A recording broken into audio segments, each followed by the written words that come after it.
پاکستانی اس جنگ میں ہلاک ہوئے۔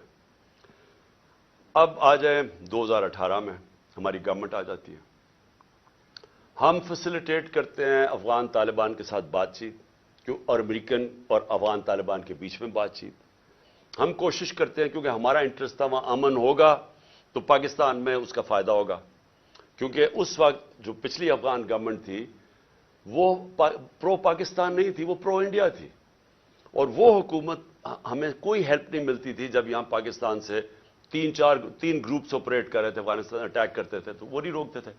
تو ہم نے پوری کوشش کی پہلے بات چیت کروائیں تاکہ امن ہو افغانستان میں، پھر ہم نے کوشش کی افغان گورنمنٹ کو اور طالبان کو اکٹھا بٹھانے کی، وہ ہم فیل ہو گئے، انہوں نے نہیں مانا، لیکن ہم نے کوشش کی۔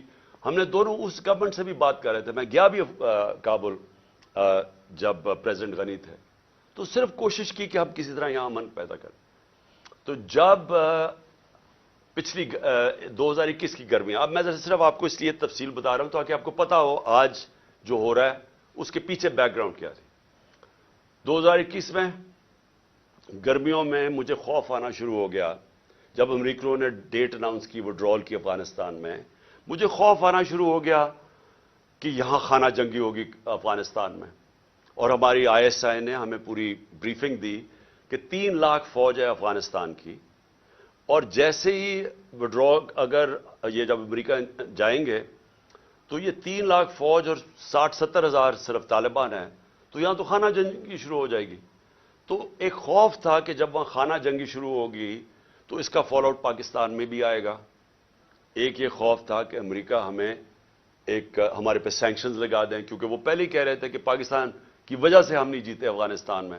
وہ پاکستانی انٹیلیجنس ایجنسیز کو بلیم کرتے تھے کہ وہ طالبان کے خلاف اس لیے کامیاب نہیں ہو کیونکہ پاکستان ان کی مدد کر رہا تھا۔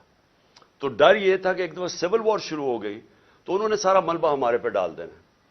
تو تب سے میں پچھلی یعنی 21 کی گرمیوں سے آپ میری سٹیٹمنٹس دیکھ لیں، میں کہتا گیا تھا کہ وہ جو 2021 اور 22 کی سردیاں ہیں وہ پاکستان کے لیے سب سے مشکل وقت ہے، اور اس کی ایک وجہ یہ تھی کہ مجھے خوف تھا افغانستان میں کیا ہوگا۔ میرا جنرل باجوہ سے کوئی اختلافات نہیں تھے، ہم ایک پیج پہ تھے۔ اس ملک نے بڑا فائدہ ہوا جبکہ پاکستان کی اسٹیبلشمنٹ اور الیکٹڈ گورنمنٹ ایک پیج پہ تھی، اچھے کام ہوئے۔ کرونا کے اندر دنیا نے ہمارا تسلیم کیا جس طرح ہم نے ڈیل کیا، لیکن سب ایک قوم نے مل کے اس سے لڑا۔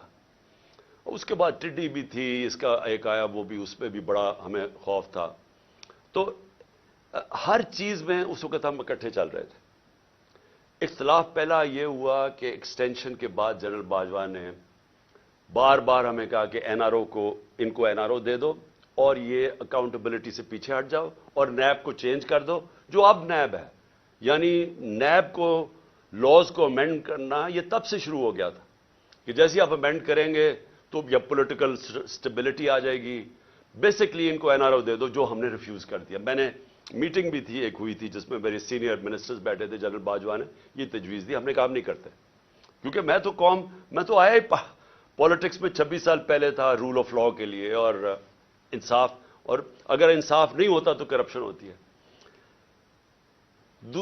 تو دوسرا اختلاف کدھر ہوا؟ دوسرا اختلاف ان سے ہوا جنرل فیض کے اوپر۔ اب میں آج ساری قوم کے سامنے رکھنا چاہتا ہوں جو حقائق کیا تھے۔ میرا جنرل فیض کو اس وقت میں سمجھتا تھا کہ کیونکہ 2021 اور 22 کی سردیاں ہمارے لیے بڑی مشکل ہوں گی، میں چاہتا تھا کیونکہ افغانستان کا فال آؤٹ آنا تھا، میں یہ چاہ رہا تھا کہ ان کو یہ سردیوں تک جنرل فیض کو رکھا جائے، کیونکہ اگر سب سے مشکل ٹائم ہے تو جو سب سے ایکسپیرینسڈ آپ کا انٹیلیجنس کا چیف ہے اس کو ہونا چاہیے، آپ کا بیسٹ کھلاڑی ہونا چاہیے۔ مجھے تب سے خوف تھا دہشت گردی کا، میں نے بار بار جنرل باجوہ سے بھی بات کی، میں نے اپنی کیبنٹ کو بھی بتایا کہ سردیاں ہمارے لیے مشکل ہیں، کیونکہ ایک پوری تاریخ میں دیکھ رہا تھا، مجھے تو پوری بیک گراؤنڈ پتا ہے اس کی۔ اللہ نے کرم کرنا تھا ایک طرح ہمارے اوپر بھی اور افغانستان کے لوگوں کے اوپر کہ وہ جو امریکن جو ٹرین کیا ہوا تھا افغان فوج، اس نے ہتھیار ڈال دیے۔ پریزیڈنٹ غنی ملک سے چلا گیا افغانستان سے، ایک دم طالبان کی گورنمنٹ آ گئی، کوئی خانہ جنگی سے یہ سارا خطہ بچ گیا۔ اس نے آپ کو اندازہ نہیں کہ پاکستان کے اوپر کتنا فائدہ ہوا اس کا. اگر خدا نہ خواستہ خانہ جنگی شروع ہو جاتی ہمیں سب سے بڑا نقصان ہونا تھا. اللہ نے کرم کیا، افغانستان کے لوگوں پہ ہمیں بچا لیا. اب اس کے بعد کیا ہوا؟ پاکستان، کیونکہ ہم نے دعا کے ڈائلاگز جو امریکن اور طالبان کے تھے ہم نے سب سے زیادہ اس میں پروموٹ کیا.